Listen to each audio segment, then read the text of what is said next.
Extraction arrived at Mother Base. Development project has been added.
Mission list updated.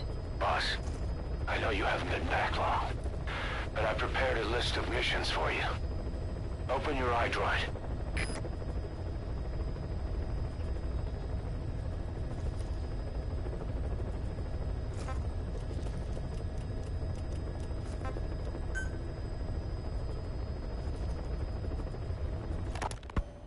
You were hospitalized in Dekelia, a British sovereign base area on Cyprus.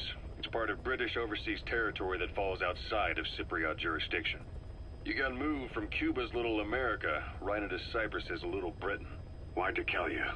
The UK and the US remain close allies. The last place Cypher would think to look for you is inside their own system. That's what kept you safe in British military hospital for 9 years. The safest place from a whale is inside its own belly. You were a regular Geppetto. Well, it wasn't Pinocchio who led me out to safety. So who was that guy? Cypher went so far as to attack British territory, burning their own ally. That's how badly they wanted you dead. He said I was in a British military hospital. But the doctor had a Greek accent. They hire locally. Easier to trust them. Dekelia is also home to Greek Cypriots, after all. What about the Turks? They haven't returned to the south. Not yet. The Cyprus dispute is still a long way from resolved. The country is just as split as it was in '74. Turkish Cypriots in the north, Greek Cypriots in the south. Between them, the Green Line, the UN established. And Dekelia sits right on top of it. It does. Part of the buffer zone between the two groups. Another reason it was the perfect place to hide you. Easy to spot any outsiders snooping around. So how do things stand? Now, last year, the Turks declared that the Turkish Republic of Northern Cyprus is an independent state, though it's only Turkey that recognizes it. In the past, the Greeks and Turks lived side by side in the same villages. There are reasons to fight. Those came from the outside. Greece, Turkey, Britain, America, they all had their own stake in pitting the two sides against each other. But once you spark something like this, it's impossible to control. Both sides build up grudges like debt. without the foresight to see that each act of revenge just fans the flames, and then it's too late for other nations to rush in with peace talks. The embers keep on smoldering. Each nation's arrogance only breeds anarchy. The world is paralyzed by this hunger for revenge. Cyprus is no different.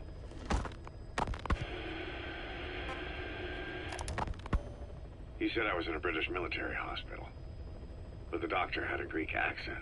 They hire locally. Easier to trust them. Tekelia is also... Miller told me about what happened in the Caribbean 9 years ago. You do remember Miller. You'd formed a private army with him. An army with no allegiance to a nation.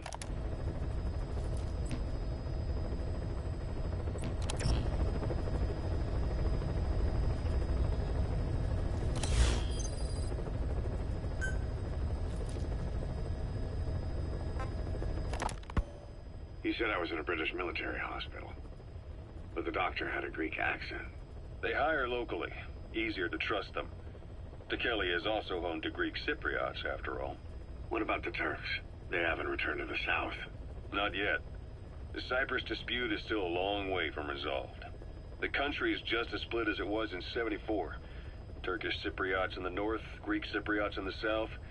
Between them, the Green Line, the UN established. And Tekelia sits right on top of it. It does.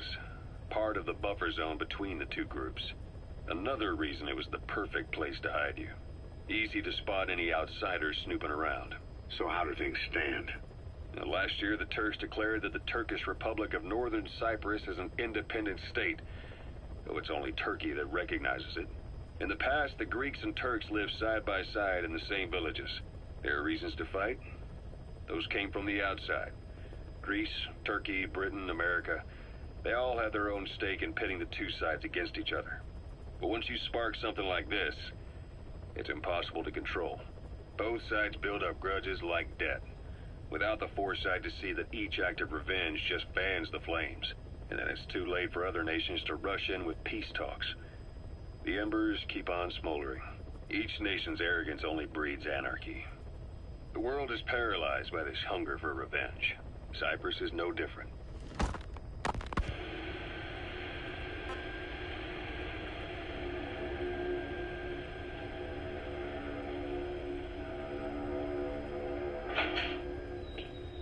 You're up. We're changing ships? We can't go sailing the Suez in a whaler. The Suez Canal. When did they reopen it? Not long after you were attacked. Once they finished sweeping it for mines after the Arab-Israeli conflict. Can you stand? We're going to transfer to a container ship for passage through the Suez. Our destination is Pakistan, Afghanistan's neighbor to the south. There, we disembark and head via Peshawar to the Zero Line, the border. We'll travel to the Khyber Pass by road. And then? We continue on horseback. Afghanistan's main roads are under Soviet control. We'll need to go around them. It'll be all narrow, winding paths through the mountains. We'll do better on horseback. It's a local guerrilla tactic. They use the higher ridges to avoid air recons. Then they charge down the mountains for ambushes. The Soviets still haven't devised a counter-strategy. Our time frame is only half as much as we really need. It'll be a tough march. Better horses than boats. Well, it'll make for good physiotherapy. Take the time to get used to that new arm. While the Soviets have indicated they are not participating in the Los Angeles Olympics, primarily because the United States has made no attempt to guarantee the safety of the Soviet Union's athletes, the United States is increasingly demonstrating the belief that the issue has nothing to do with its preparations, and in fact this is retaliation for the Western nations' boycott of the previous Moscow Olympics. That concludes today's news. That's quite some news. The Soviet Union not attending the LA Olympics? Yeah. Andropov's death has changed some things. They're calling it revenge for the Western boycott of the Moscow Olympics. Countries boycotted the Moscow Olympics? Yes. In protest of the Soviet Union's invasion of Afghanistan. Over 50 countries were absent. It's too bad I didn't get to see Yamashita's judo. When the 40th Army crossed the Amu River 4 years ago, détente went right out the window. The U.S. Congress chose not to ratify SALT II. And Reagan's hardline politics won him the presidency in a landslide. According to him, The Soviet Union's an evil empire. The Second Cold War. And there's been no end to regional conflicts and civil wars. Lebanon, the Falklands, Grenada, Iran, Iraq. The story never changes. Egypt and Israel did sign a peace treaty. But then the driving force on the Egyptian side, President Sadat, was assassinated afterward. Apparently, his actions were considered a betrayal of his fellow Arabs.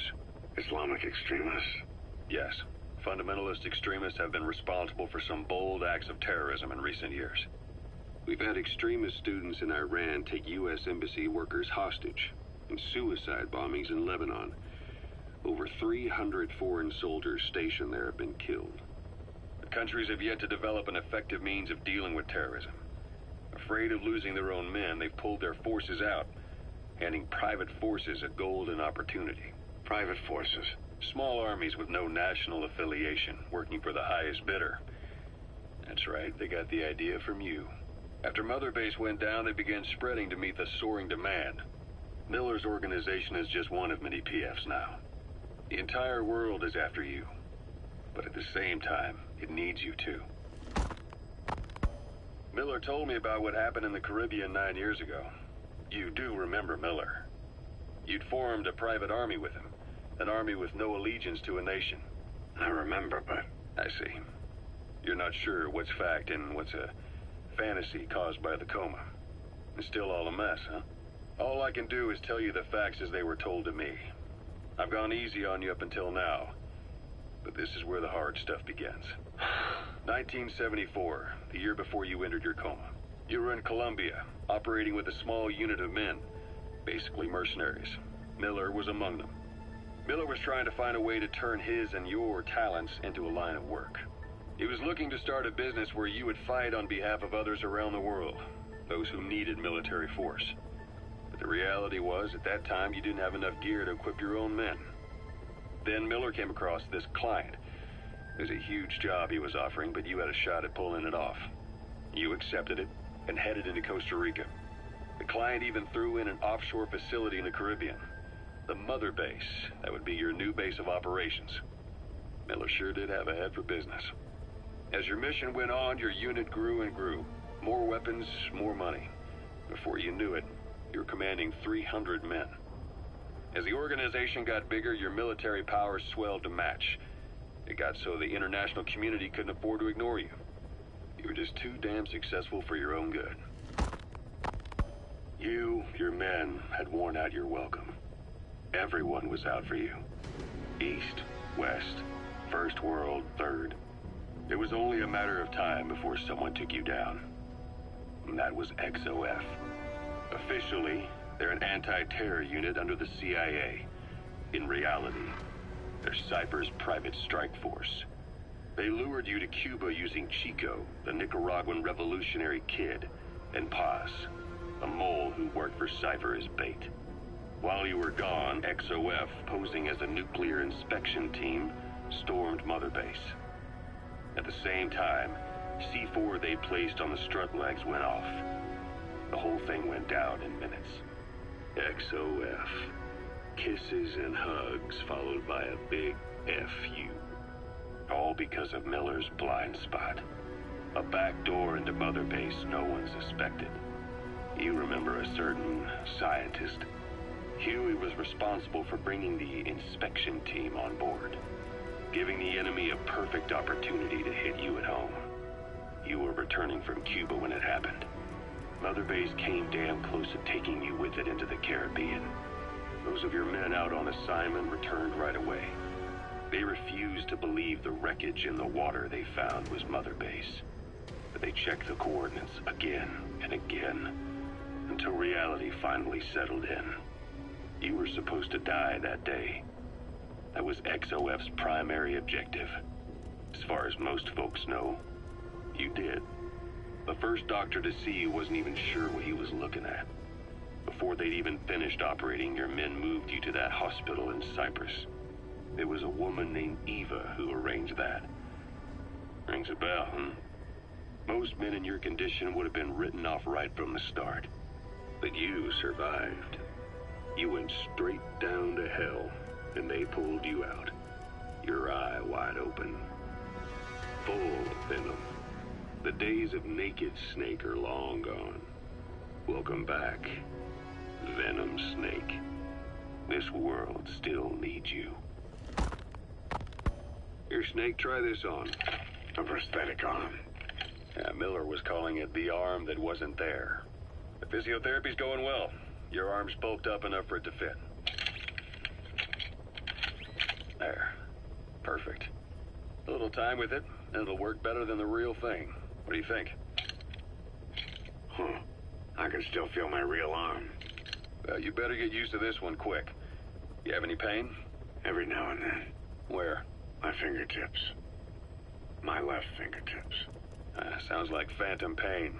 Your brain still remembers your old hand. Yeah. What about your vision? Can you see okay? Yeah, at the moment. Now, the shrapnel in your skull is pressing on your optic nerve.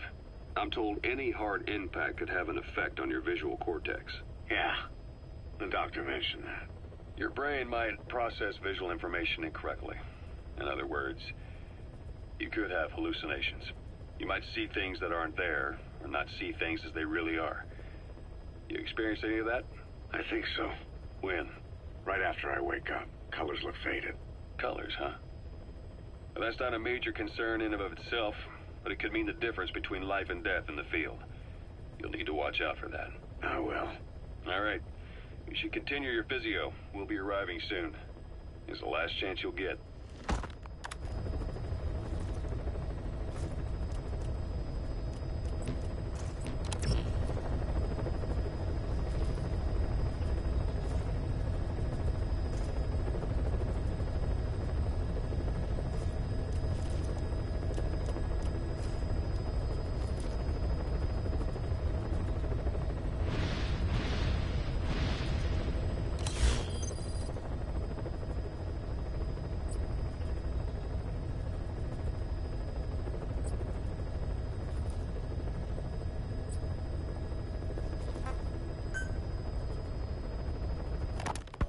Ocelot. I hear they started calling you Shalashaska in Afghanistan. What's that about? You know the term Sharashka? It's slang for a suspicious, hastily thrown together organization. The word became associated with a type of forced labor facility in the Soviet Gulag system. OKB scientists and engineers who'd been convicted of crimes were sent to a Sharashka for forced R&D. The Sharashkas were supervised by Lavrenti Beria of the NKVD, the secret police, under the official name 4th Special Department. Forced research? That's not very different from what we do here. Diamond Dogs is different. Everyone here believes in you. Regardless of where they came from or why they're here, they revere you. And they're fighting because it was their choice. And if it wasn't, they'd leave? Who knows? That's our reality here, whether it's real or not. If there's another truth, I don't want to know it. All that matters is that's the concept that's taken shape in their heads. The traces of a group ideology, our superstructure, to put it in Marxist terms. All right. Go on. Right. So anyway, at some point the enemy started calling me Sharashka. This was after the war in Afghanistan broke out. While I was keeping an eye on you in that hospital, I was also heading up interrogations here. The men I broke gave up their comrades and families, everything they wanted to protect them most. No real cause for it. I just let myself get caught up in the old Russian pride. And suddenly I received the honor of becoming Special Interrogation Advisor to the forced labor camps. But the more men I interrogated, the more people saw me as just that, the interrogator. It helped cover my real objective of keeping you safe. You went that far for me? Far enough to keep you alive. I ended up being pretty well known among the Afghan guerrillas. Some of them would have seen me on the battlefield, and that's how I got the second half of the name. Shashka. It's a sword, a type of saber from the Caucasus. Russian dragoons and Cossacks carried them into battle. Now, the Russian Empire had a general by the name of Fyodor Arturovich Keller. His bravery earned him the nickname Russia's Greatest Shashka.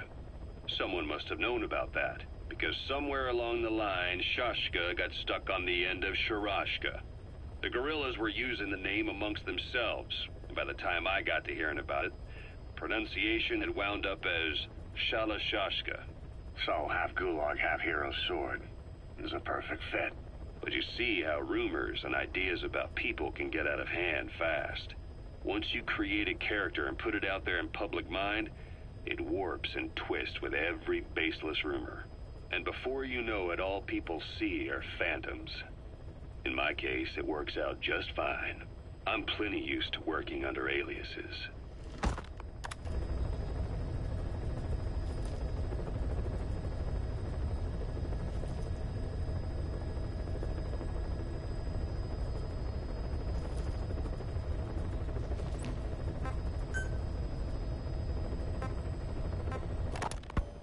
So SALT II still hasn't gone into effect. That treaty was drawn up to limit not just the size of the U.S. and Soviet Union's nuclear arsenals, but also their delivery systems. The whole deal. Just when we thought all those years of negotiations had paid off, somebody decides to invade Afghanistan. The timing couldn't have been worse. The president was in the middle of the SALT II talks back then. You mean while you were busy trying to stop Peace Walker? I heard. President Ford was meeting with the General Secretary in Vladivostok. In his absence, the political brass in America detected what they didn't realize was false nuclear launch data from Peace Walker, and were on the verge of ordering a retaliatory nuclear strike. Coleman's big idea? Humans are incapable of destroying themselves. Turns out he never knew what humans are capable of. If that AI, the boss, hadn't found a way to stop the fake data transmission, they probably would have gone ahead with the launch. Deterrence was revealed as the pipe dream it was. All thanks to you. And her. The U.S.-Soviet talks looked set to fall through. What happened in Nicaragua no doubt helped trigger a change of heart. But in the end... The time's to find the politics. When you've grabbed their tail, they turn and bite your hand.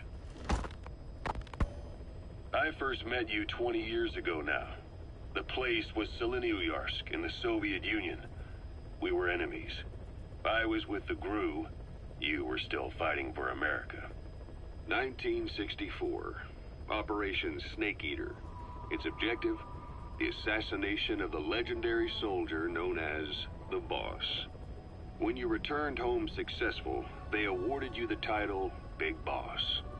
Your CO, Zero, sought to carry on the boss's will by covertly establishing his own organization.